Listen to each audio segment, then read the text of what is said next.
grossièrement, plus vous êtes loin de l'étoile, plus ça prend du temps pour tourner.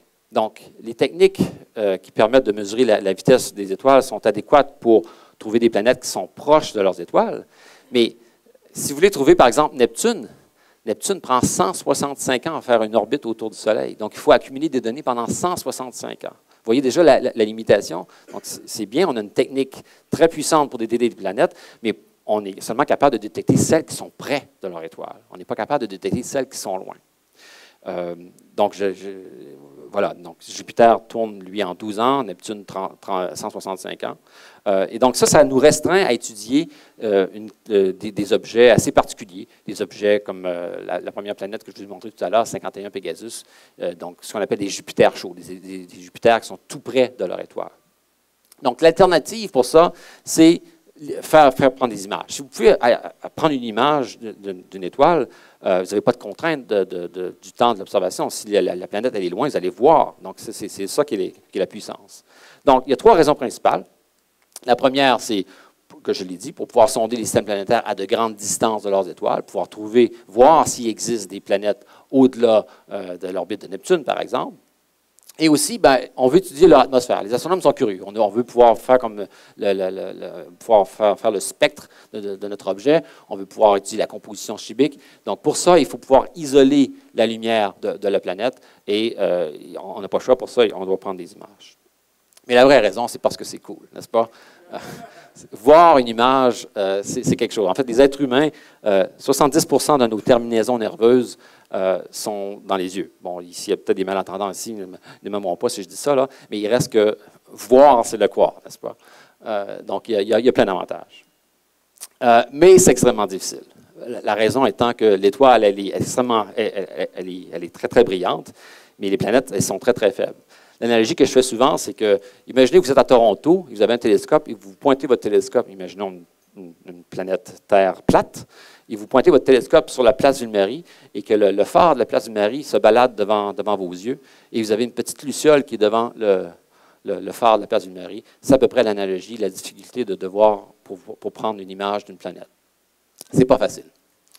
OK. La principale limitation qu'on a au sol, c'est ce qu'on appelle la turbulence atmosphérique. Quand vous regardez une image au télescope, vous voyez quelque chose qui ressemble à peu près à ceci. Okay? Donc, il existe maintenant des techniques pour pouvoir améliorer la définition des étoiles. C'est ce qu'on appelle l'optique adaptative. Je vais en parler un petit peu plus tôt. Mais essentiellement, c'est que ça permet de corriger en temps réel la turbulence atmosphérique qui embrouille les images. Vous avez déjà regardé une image au-dessus d'un grille-pain. Vous voyez que l'image, elle vacille.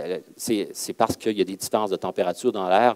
Et ça, les moindres petites variations de température dans l'air vont brouiller les images. Et depuis le milieu des années 90, on a maintenant des nouveaux instruments qui permettent de corriger ça en temps réel. Donc, vous avez ici une image d'une étoile prise avec un télescope. Vous voyez, c'est une tache de lumière. Okay?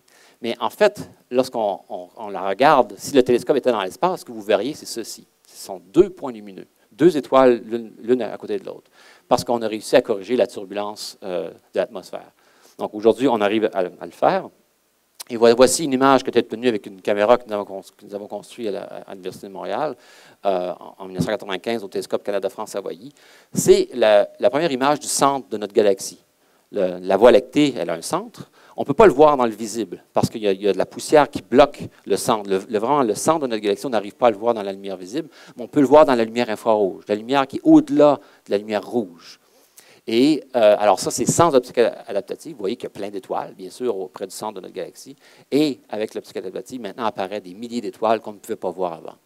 Donc, vous voyez l'importance de l'optique adaptative pour détecter des planètes. On ne pouvait pas penser détecter des planètes avant l'optique adaptative. Prenons un exemple ici, par exemple, ce corps-là ici. Là. Vous voyez, il y a une petite élongation de lumière ici, mais quand vous regardez en détail, il y a vraiment une étoile. Donc, l'optique adaptative a permis d'améliorer la clarté de nos images. Et ça, c'est fondamental. Donc, ça, c'est le premier ingrédient qu'il fallait faire. Donc, le télescope Gemini, en fait, dans la petite bande-annonce de l'année mondiale que vous avez vue tout à l'heure, vous avez vu un télescope qui bougeait, c'était en fait le télescope Gemini. Et c'est avec ce télescope-là que nous avons fait, entre autres, nos observations.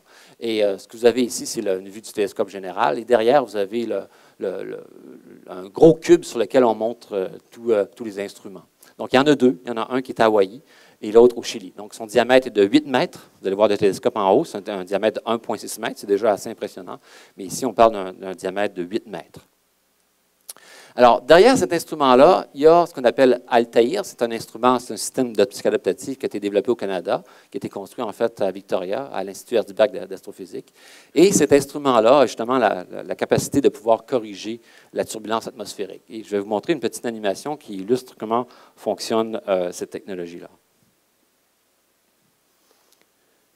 Donc, c'est une animation. Vous allez voir le télescope sur le sommet du Mauna Kea à Hawaï, le télescope Gemini.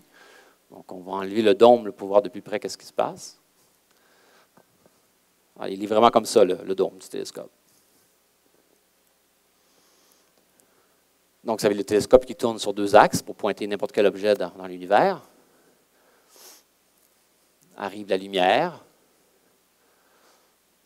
qui frappe le miroir primaire, le miroir secondaire, et la lumière s'en va derrière le télescope, derrière un des 5 instruments-là. Et il va frapper d'abord un miroir. Il va frapper un autre miroir qui, celui-là, est assez spécial. C'est un miroir déformant, un miroir qu'on peut bouger, on peut changer la forme en temps réel. Et une partie de la lumière est envoyée dans ce qu'on appelle un senseur qui permet de mesurer la turbulence atmosphérique. Et lorsqu'on le met en opération, vous voyez, le miroir bouge en temps réel pour corriger les fronts d'onde qui sont un peu des formes de patates chips là, pour en faire des plates. Et vous avez maintenant une image beaucoup plus nette. Donc, ce système-là n'était pas disponible avant le milieu des années 90. Ça nécessite des ordinateurs qui n'existaient pas et aussi une technologie. Maintenant, nous avons tout en place nous avions tout en place pour pouvoir prendre des images d'exoplanètes. Alors, avant que nous faisions notre découverte, il est arrivé une première découverte qui a été faite par mon collègue, mon ancien étudiant, David Lafrenière, à l'Université de Toronto.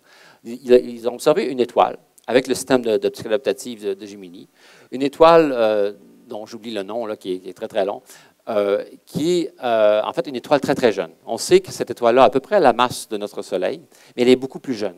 Elle est une étoile d'environ 5 millions d'années. Et là, ce qu'on a trouvé, l'étoile est à environ 500 années-lumière. Les astronomes mesurent les distances en années-lumière, c'est-à-dire la distance que parcourt la lumière dans une année. C'est une distance très, très longue. Juste pour illustrer, là, la distance entre la Terre et la Lune, c'est de 300 000 km. Et la vitesse de la lumière, c'est 300 000 km/s. Donc, quand vous regardez l'image de la Lune, vous allez la voir ce soir, là, en fait, peut-être la nouvelle Lune, l'image de la Lune que vous voyez, c'est celle telle qu'elle était il y a une seconde, parce que la lumière prend une seconde à vous parvenir. Le Soleil, lui, c'est 8 minutes. Ça prend 8 minutes, la lumière du Soleil, pour parvenir. Donc, si le Soleil explose, vous allez le savoir seulement 8 minutes après. Donc, celle-ci, elle est à 500 années-lumière. Elle est tout près, dans le voisinage solaire. Et elle a, donc, c'est une planète assez spéciale parce que, bon, elle est relativement massive, entre 6 et 12 fois la masse de Jupiter, mais elle est aussi très, très loin. Elle est à 300 unités astronomiques. Encore une fois, Neptune est à 30 unités astronomiques. Donc, elle est 10 fois plus loin qu'est Neptune dans notre système solaire. Et donc, c'est un objet extrêmement intéressant. Mais ça montre toute la diversité des systèmes planétaires qui existent ailleurs. Alors ça, cette découverte-là est apparue dans le coin de septembre-octobre 2008. Alors, mais une question qu'on peut se poser, c'est est-ce que cet objet-là est vraiment une planète? Comment fait-on pour savoir que c'est une planète? Bon, on sait de plusieurs façons. On peut faire la spectroscopie, comme je vous ai dit tout à l'heure, c'est-à-dire analyser la lumière de cet objet-là, puis se rendre compte qu'effectivement, il y a vraiment les caractéristiques d'un objet, d'une planète. Mais une autre façon de vérifier, c'est que, qui sait, peut-être que cet objet-là, c'est une étoile en arrière-plan. Donc, pour le vérifier, c'est qu'on doit réobserver l'objet un an plus tard ou plusieurs années plus tard. Et comme l'étoile se déplace dans l'espace, et si cet objet-là est vraiment une planète, bien, la planète, elle est liée avec son étoile. Donc, elle va se déplacer avec l'étoile. Donc, un test important, lorsque vous prenez des images d'exoplanètes, c'est de pouvoir vérifier que l'objet que vous détectez, l'objet très, très faible, reste à peu près à la même distance angulaire de son étoile lorsque vous la réobservez un an plus tard. Donc, j'illustre ça avec un petit cartoon ici, là. Alors, vous avez ici votre télescope et vous observez une étoile avec une planète juste à côté. Mais vous avez en arrière-plan une étoile qui est là. Donc, ce que vous voyez, vous, dans votre instrument, c'est trois choses. Vous voyez en fait les trois planètes.